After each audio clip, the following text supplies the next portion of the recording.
Punta naman po tayo dito sa mga banat po ni Congressman Kiko Barsaga. Dito po mga kababayan sa gobyerno ni PBBM, kay PBBM at saka kay Romualdez. Ano po kay PBBM at saka kay Romualdez at isinisisi yung nangyari sa Cebu na pagbaha. So ngayon, ito basahin po natin. Sabi dito ni Kiko Barsaga, walang, ibahin ko na lang yung term ha, walang babawian ng buhay sa Cebu kung walang ninakaw si Marcos at Romualdez. Corruption kills our citizen. Tapos hindi pa siya nakontento dyan mga kababayan at naglabas po siya ng vlog sa kanyang Facebook page. Ito yan oh. Wait lang. Ano ba natin tatanggalin tong ano? My fellow citizens, Ito. Kasi ipapahiya natin tong mga to. my fellow citizens, corruption has killed the people of Cebu. The national government has stolen too much from the people. First, it was only money and our national pride, but now we have reached the point where our corrupt politicians are directly taking human lives as well. There is no more hope for the Marcos administration. Our president steals and parties while our citizens suffer and drown, which is why, alongside Mindanao, I will call upon the people of Cebu and the rest of Visayas to join our calls for secession. Instead of having your taxes and Ito tingnan nyo, nananawagan na naman sa mga kababayan po nating Bisaya dyan, sa parting Visayas at saka yung mga taga Cebu, nasa sa inyo kung sasama kayo dito sa mga panawagan ni Kiko Barsaga. Pero tandaan nyo, nung one time na nanawagan ito ng rally, iniwan niya yung mga ralista hanggang sa mabasa ng ulan. At naglaro lamang po ng computer games sa kanyang bahay habang yung mga inanyayahan po niya ng mga kababayang Pilipino natin nakikipagtalo doon po sa ating mga kapulisan. So ngayon doon sa mga kababayan po natin dyan, nasa sa inyo kung magpapauto kayo dito kay Kiko Barsaga. Mismong yung pinsan na nagsabi na talagang may saltik daw po ito. So ngayon, kung kayo ay magpapauto at magpapadala dito sa may saltik na ito, ayon kay Ninyo Barsaga, nasa sa inyo na po yan. Anyway, tuloy pa po natin. natural resources exploited by the elites of the National Capital Region. Let us instead create an independent government that truly acts in service to the people. Let us create a future for Visayas and Mindanao that is decided by their own people, rather than one dictated by Marcos and his political allies. Join us in making a better government. God bless Luzon, and God bless the Republic of Visayas and Mindanao. Ngayon mga kababayan, ito pa. Diba, may mga sinasabi siyang ganyan. Sabi niya dito, wala daw pong babawian ng buhay sa Cebu. Kung walang ninakaw si Marcos at Romualdez, corruption kills our citizens. Ngayon, sinagot po siya ng mga kabataan or ng isang kabataan. Sabi dito mga kababayan ni Jermaine and Marasigan, ito daw, ay be, okay ka lang? Napanood mo ba yung interview ni Karen kay Governor Pambari 4? Nood ka be? Baka si Marcos ang nagdakaw ng flood control noong 2019. Baka pati si Marcos din ang nag-approve ng illegal mining sa Cebu para lang sa walang kakwenta-kwentang beach sa Manila Bay. Hiyang-hiya naman si Digong sa Cebu. Sabi pa dito, biruin mo taon-taon pinopondohan ang Dolomite Beach. Wala man lang nadagdaga na improvements in 1 year. Puro na lang si Romualdez pinagbibintangan ninyo. Pero, ang totoo, gusto ninyo patalsikin si BBM para matigil ang investigasyon mga kababayan. Hindi ba kayo nagtataka? Eto pasintabi po doon sa mga kababayan po natin sa kapatid natin sa Iglesia ni Cristo. Eto, lagi ko naman po sinasabi. Believe ako sa mga religion na inihiwalay po yung salita ng Diyos sa issue po ng politika. Ngayon, subasaludo ako doon sa iba natin mga kapatid sa Iglesia ni Cristo po na talagang sinasabi na hindi daw po sila a-attend sa mga panawagan ng protesta dahil nga po mga kababayan, hindi kahit sila daw po ay hindi daw po nila maintindihan kung ano daw po ba ang nangyayari na. Kasi nga biruin nyo sunod-sunod yung mga pangingialam po nila sa issue po ng politika. Kung tutuusin naman po mga kababayan, hindi naman po talaga Eto, kahit ako mga kababayan personally, sinasabi ko naman po sa inyo noon na naging Iglesia ni Cristo din po ako. At ang tumanim po talaga sa isipan ko na itinatanim ng iba kong mga kamag-anak na naandyan dyan po mga kababayan, hindi daw po nakikialam sa issue ng politika ang Iglesia ni Cristo. Sinabi din po sa akin noon, mga kababayan, na pagka daw ikaw ay miyembro ng INC, bawal ka tumakbo sa politika. Nakakapagtaka ngayon, mga kababayan, kung makikita nyo, may mga kapatid tayo sa Iglesia ni Cristo na nasa politika naman. Mayor, congressman, may senator pa. Tapos makikita ninyo na sunod-sunod, mga kababayan, yung mga rally na inoorganisa po nila para ano? Yan ang tanong po dyan. Para ano? Ito po ba ay laban po sa administrasyon ng gobyerno ni PBBM para patalsikin si PBBM at iupo etong si Sara Duterte? Tayo nagtatanong lang naman, hindi po tayo nag-aakusa.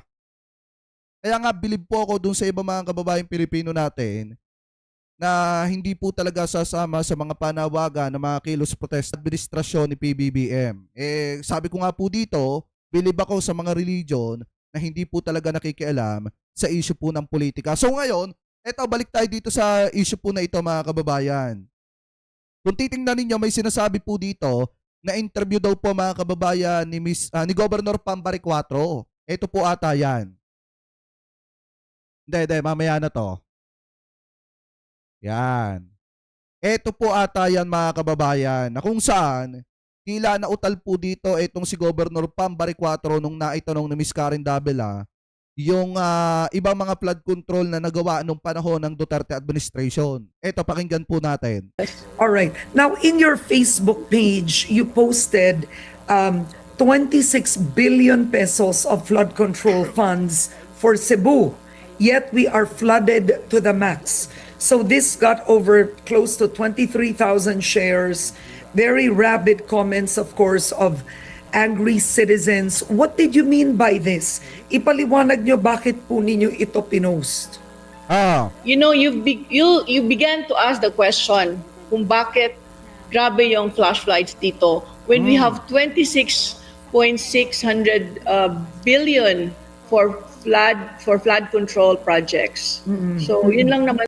26 billion daw, mga kababayan, yung nagginastos o naging budget para daw po doon sa mga flood control project dyan daw po sa Cebu. Ngayon, may mga sinasabi dito na ghost project at saka daw po substandard talaga. Kaya daw po ganyan yung nangyari sa Cebu, mga kababayan. Ano po ngayon, ituloy pa natin. Sa akin, I begin to ask question, bakit ganun? 26.6 plus 600 plus billion yung ano dito, flood control funds. And yet, ito yung nangyayari sa amin. Oo. Matanong ko lang. Karen, yung Tino is worse than Odette. In terms of rainfall. Yes, in terms of rainfall. Kasi yung Odette, malakas yung hangin doon. Itong Tino, grabe, yung flooding talaga. Okay. So, matanong ko po sa inyo, ma'am, nung nanalo po kayo na governor, it's already been, I would say, nakaisang taon na po kayo, ma'am? Over 100 days, Karen. 100 days pa lang. Okay. Over 100 days. Have you or your team ever seen the flood control projects in Cebu province? Kasi tama kayo, ang laki ng pondo, 26 billion. Nakita niyo po ba ang kalidad at ang mga flood control projects sa Cebu province? Yes, Karen. Yeah, nakita namin and we submitted already reports regarding this one. Okay. But, Can you share the reports? Anong natuklasan po ninyo, ma'am? I think it's for ICI to divulge the information that we have submitted. But so, nasuri daw niya yung mga flood control project dyan daw po, mga kababayan, sa Cebu. And then marami daw po silang nakita, mga kababayan, na may mga substandard. Kaso nga lang, hindi na nila pwedeng i-disclose. Hindi na pwedeng i-disclose, mga kababayan, ni Governor Pambari 4 sa media kasi nga isasubmit nila or na-submit na nila sa ICI yung resulta ng kanilang investigasyon patungkol po sa maanumalyang flood control. Ngayon, mga kababayan, kung titingnan nyo, mayroong pantanong dito si Miss Karen Davila na talagang ikasasama ng loob ng mga DDSet kung ano yung magiging sagot dito ni Governor Pambari 4. Tuloy pa natin. Pero, yeah. no, tuloy niyo, ma'am. But definitely we have seen, projects here in the province na I should say mga ghost projects. So may ghost flood control projects in Cebu province. Yes, Karen. Oo. And who are the contractors? Ito ba ang Diskaya, Sunwest, Hightone? Sino po? Yan. It's not for me to say for now, Karen. No, we have submitted the reports already. But what I can say is we have seen substandard projects as well. At Sa saka lahat- may mga bulk water projects no na ginamit yung mga license to some contractors na hindi naman sila yung gumawa. Okay. Yun lang masabi ko for now, Karen. Oo. Parang may echo bang iba? Wait nga lang, hanapin nga natin yung echo'ng iba. Ay, hindi. Doon talaga sa video. Anyway, tuloy natin. Pero sa pag-iimbestiga po ninyo, sa sarili po ninyong probinsya, meron man lang bang matinong flood control Yan. project or most of it ay talaga pong ghost, substandard, at yung bulk water ay problemado? Substandard, Karen. So all of the flood control projects are either ghost or substandard in Cebu province? Yes, Karen. So ibig sabihin walang matino na flood control na ginawa diyan daw po sa Cebu. Kasi nga mga substandard daw po. Ayon po yan dito po kay Governor Pambari 4, mga kababayan. Ayon po sa kanya yan Kasi biruin nyo, yung mga flood control project, mga kababayan, yung iba dyan, siguro naman nung panahon ni dating Pangulong Rodrigo Duterte ginawa pa. At nito lang, mga kababayan, natapos. Ngayon, yung iba naman, mga kababayan, nung kasisimula pa lamang ng administrasyon ni PBBM, doon pa lamang po nagagawa yung iba. Tapos yung iba naman, mga kababayan, kung titingnan nyo, talagang hindi na ginawa. Dahil nga ang contractor nito, maalin sa mga diskaya or doon sa iba pa na talagang mahilig sa mga ghost project, mga kababayan. Ngayon, ang tanong, bakit nasabi dito, kung sinasabi ng mga DDSHit na matino si Duterte yung kanyang build, bakit sinasabi dito ni Governor Pambari 4 na wala daw pong matinong flood control? Di ba yan din nung panahon ni dating Pangulong Rodrigo Duterte, yan din ang pinaglaanan ng napakaraming budget nung panahon ni Digong. Kinwestiyon pa nga yan ni Senator Ping Lacson nung mga panahon na yon. Kasi nga ang laki ng budget nung mga panahon na yon sa flood control. Ngayon sinasabi ni Governor Pambari 4 na wala daw pong matino na flood control diyan daw po sa Cebu, kaya daw po bumaha ng napakatindi. Anyway, tuloy pa natin. Wow, okay. At ma'am, ilan po yun, if you don't mind, without giving details? Ilan po ang naimbestigahan po ng team ninyo? We've submitted the report, Karen, and we'll just allow the investigative body to reveal the details. All right, Thank you. okay. So I will leave you on that. But do you believe that it was the past administration who is responsible? Definitely, Karen. Because Nako! I'm just here in just an over 100 days. Nandoon daw siya, buhat nung umupo siya sa loob ng 100 mahigit na araw, mga kababayan. Talagang nakita niya na yung ibang mga flood control project, mga kababayan, ay ginawa nung panahon ng Duterte administration. Ayan ayon po sa kanya mismo yan baka sabihin ng mga DDSHit dyan. Tawag dito? Baka sabihin ng mga DDSHit dyan na yan ay sa panahon ng gobyerno ni PBBM pinaggagawa lahat yung mga flood control na yan na tinutukoy na substandard nitong si Governor Pambari 4. Maliwanag na sinabi niya mismo dito na yan ay panahon pa ng past administration. Kaya pala tingnan nyo hindi ba kayo nagtataka? Yung iba mga DDSHit vlogger dyan takot na takot makipagdebate sa mga vlogger na sumusuporta sa gobyerno. Kasi ang tanong lang naman namin lagi, mga kababayan, magbigay ng 3 hanggang 4 na proyekto ng Duterte administration na nagsimula sa panahon ni Digong at natapos din sa panahon ni Digong. Kita nyo, walang maibigay ang mga yan. Kasi wala naman nga talaga silang alam, mga kababayan, na nagawa ni Duterte ng proyekto na natapos sa kanyang term, na nagsimula sa kanyang term at natapos din sa kanyang term, mga kababayan. Puro sunduan lang din. Tapos kiniklaim niya na kanya, kahit hindi naman talaga nagsimula sa administrasyon po niya. Anyway, tuloy pa natin. And by the time I got here, that's when the flood control, the president announced it during his SONA. Remember, that was around July when he was the one who talked about the flood control projects.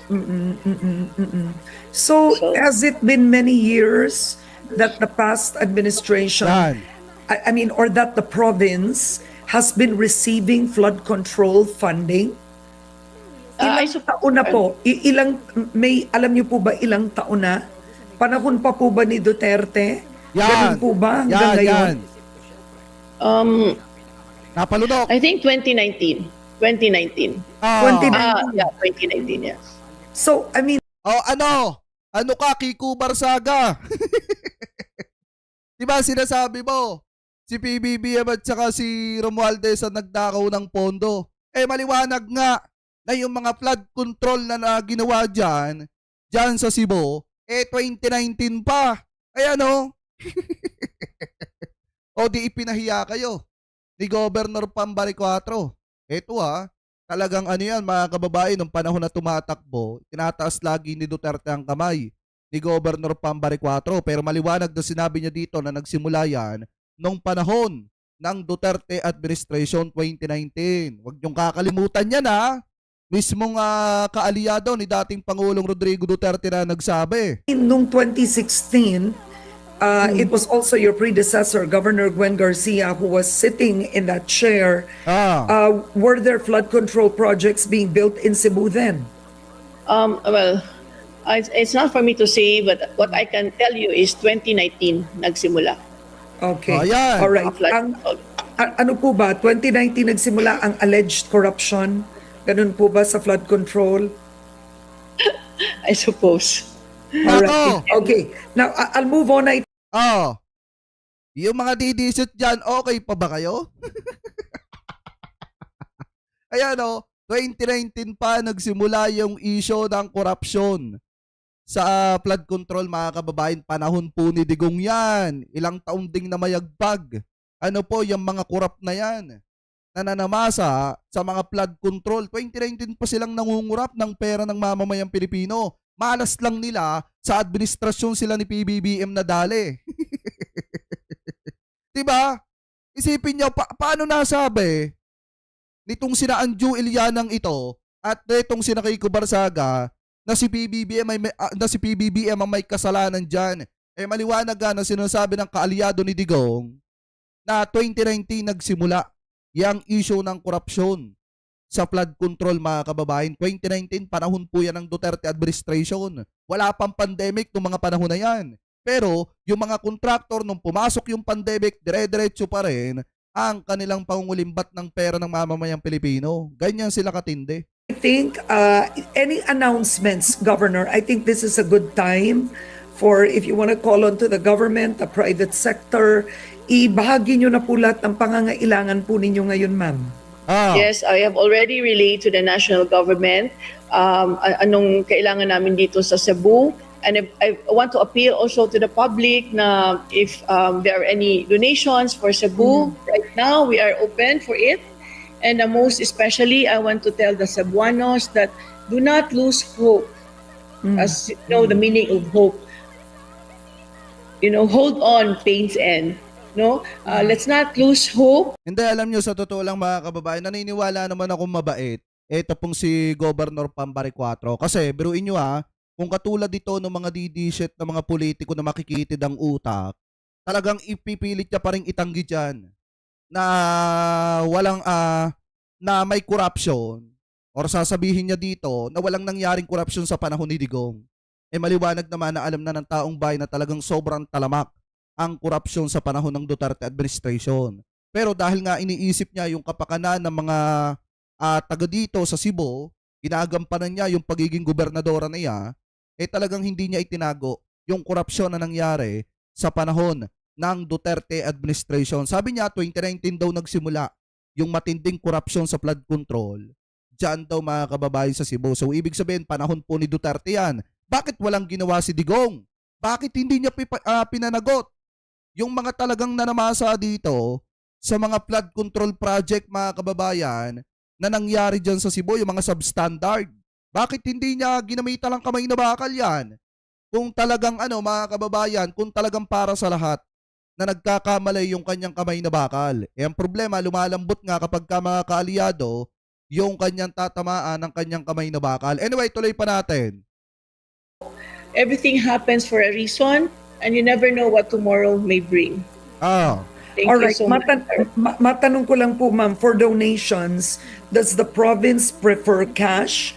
Or if people donate in kind, what do the evacuees, what does the province need?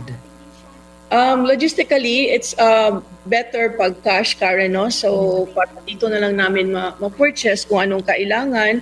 And also, what the province really need right now is yung mga, namin, yung infrastructure, job creation. Kasi talaga, tamaan yung namin dito, ekonomiya namin dito ngayon. All right. Okay.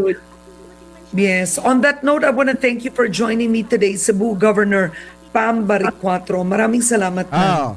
Thank you, Karen. Thank you. Okay pa ba yung mga didishit? Okay pa ba kayo? Hindi ba kayo sinasama ng lasa? Hindi pa ba kayo sinasama ng lasa dyan? Okay lang ba kayo? Kaya pa ba? Eto pa wait lang, search natin. Kasi meron, bundok na nakalbo sa Cebu. Eto yan Sabi ko sa inyo, ipapahiya natin yan si Kiko Barsaga na yan Yung mga nakabase lang sa script nila. Eto, sabi dito, sa Pinoy Rap Radio. Ayan, sabi dito yan. Alam nyo ba na humukay sa mga bundok sa Cebu? Humukay sa mga bundok sa Cebu ang Dolomites na ginamit sa paggawa ng infamous na Dolomite Beach sa Manila Bay. Sana naman hindi ang pagsira sa mga kabundukang may Dolomite ang isa sa mga dahilan kung bakit sila ngayon binabaha. Ganto katindi ang ginawa ng Duterte administration diyan po mga kababayan sa kabundukan sa Cebu. Minina po nila mga kababayan yung mga Dolomite dyan para gawing Dolomite sand na inilagay po nila mga kababayan dyan po sa dyan po sa Manila Bay. Diba? Kaya nga kung tutusin ginamit lang ni Digong yan na popogi para sabihin na siya ang nagpalinis sa Manila Bay. Pero kakibat nun mga kababayan, ganito po katindi ang ginawa nilang pagsira naman sa mga kabundukan dyan po mga kababayan sa Cebu. Ngayon kung titingnan nyo, ayan diba? Ayan. Yung mga didishit na ipinagmamalaki pa hanggang ngayon, yung ginawa ni Duterte na pagpapalinis sa Manila Bay. Hindi nyo ba alam na kumita sila ng malaki dyan? Diba? At the same time, sinira pa nila yung kabundukan dito po mga kababayan sa Cebu. Ngayon, kung titingnan nyo, eto pa. Bukod po dito mga kababayan, may nakita po tayong wait lang, yan. May nakita po tayong video. Yung Dolomite Beach ni Duterte ang isa sa dahilan kung bakit nagkaroon ng matinding pagbaha dito po sa Cebu mga kababayan. Bakit? Eto, pakinggan natin. Ito ang bundok ng Cebu noon.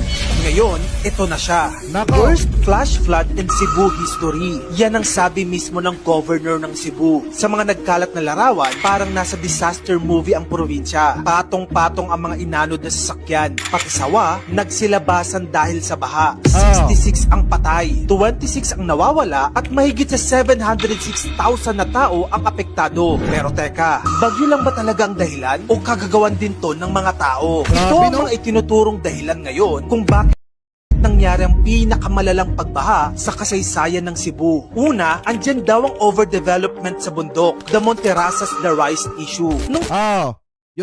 Yung sinasabi dito mga kababayan na Monterasas the Rice, yung gagawin dapat na kondo mga kababayan doon sa bundok, yan daw din yung isang tinitingnan dahilan kung bakit nagkaroon ng matinding pagbaha dyan daw po sa Cebu. So bukod daw po dyan mga kababayan, tuloy pa natin. Terrazas the Rise issue. Noong 2023, nag-viral ang post ni Atty. Jesus Falsis tungkol sa Monterrasas the Rise, isang condo project sa mountainside ng Cebu. Ang kanyang post ay directed mismo kay Slater Young, engineer at developer ng nasabing proyekto. May tatlong tanong si Atty.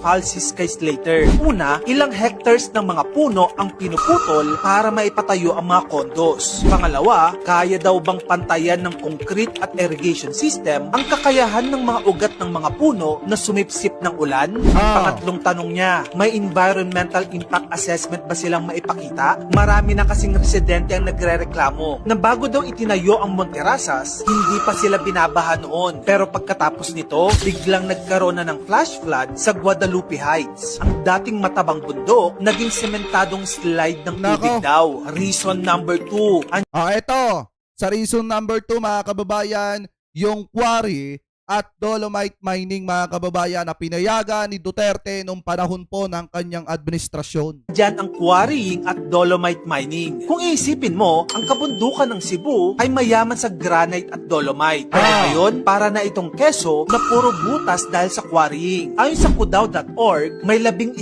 malalaking kumpanya rito, gaya ng Apo Cement, Republic Cement, Taheyo, Eagle Cement at Dolomite Mining Corp. Ginagamit ang dolomite sa construction at steel. Maliban dyan, sa Cebu din kinuha ang dolomite na ginamit sa infamous Dolomite Beach sa Manila Bay. Nako, ayan na.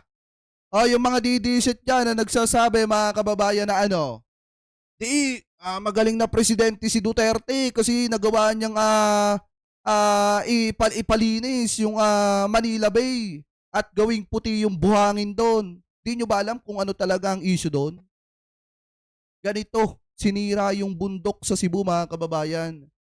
Ano po, para minahin, para i-quarry, para gawing dolomite sand at ilagay dyan sa Manila Bay. O ngayon, ano na nangyari dyan sa Manila Bay mga kababayan?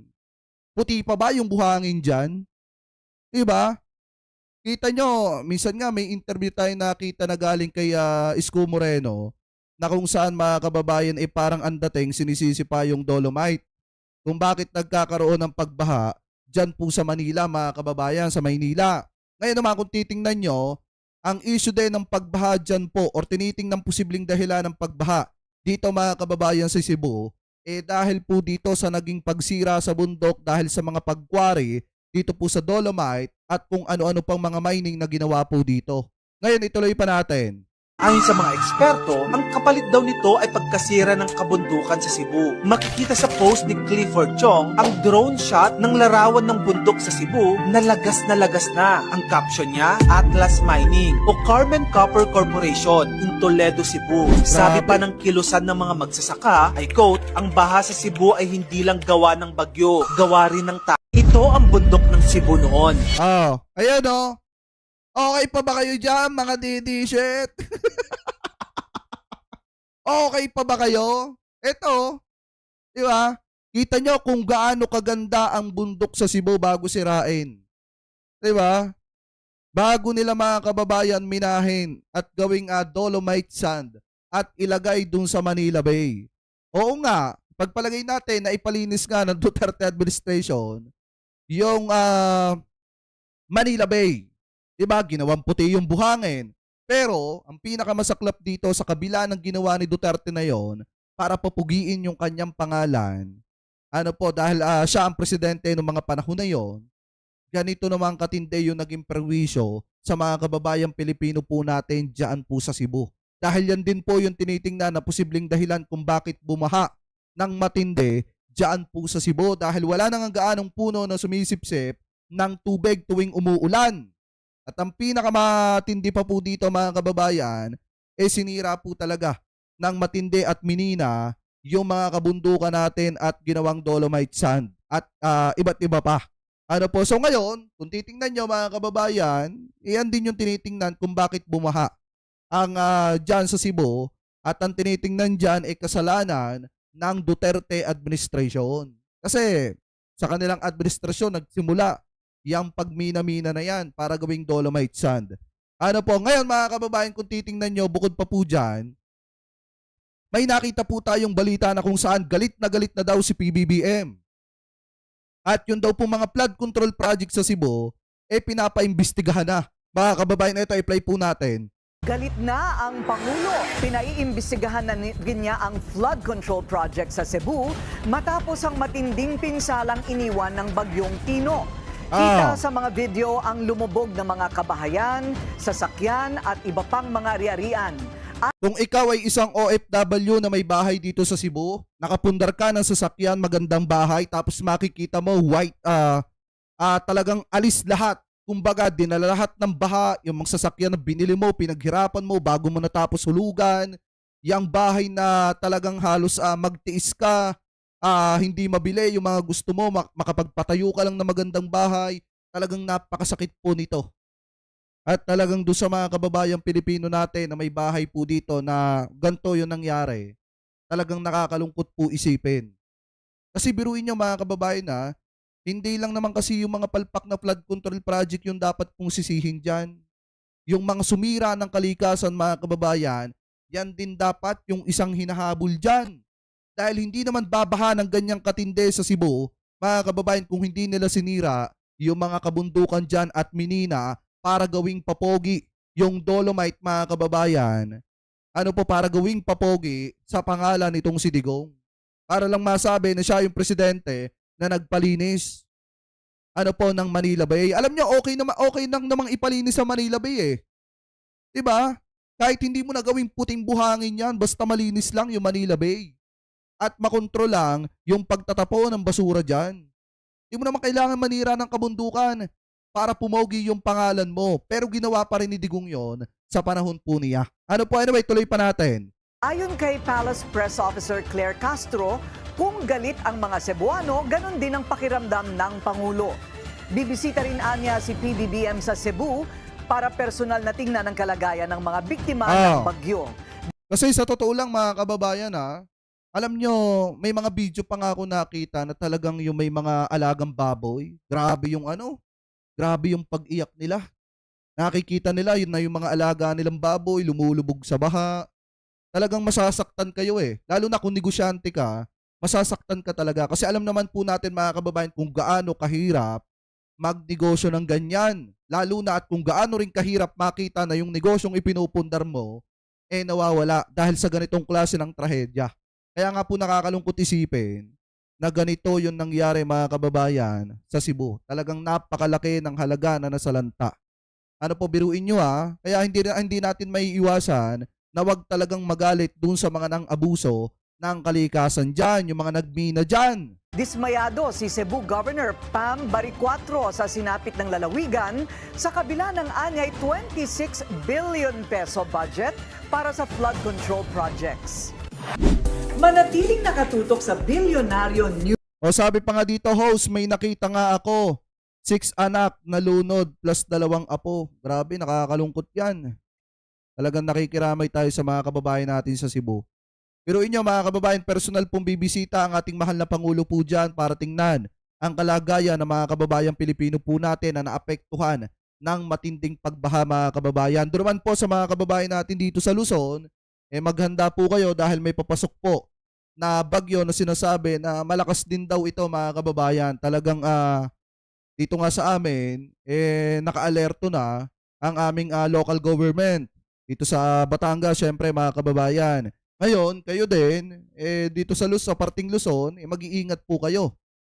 Dahil malakas po yung paparating na bagyo. Anyway, mga kababayan, so ngayon kung titingnan nyo po, ayon po dito sa ating mahal na Pangulo, bibisitahin niya ang lugar ng Cebu at titingnan niya yung kalagayan ng mga kababayang Pilipino po natin dyan at kung ano pa ang maitutulong ng national government sa mga kababayang Pilipino po natin na naapektuhan ng matinding pagbaha sa Cebu. Mga kababayan, so ngayon, comment below na lamang po kung ano po masasabi nyo.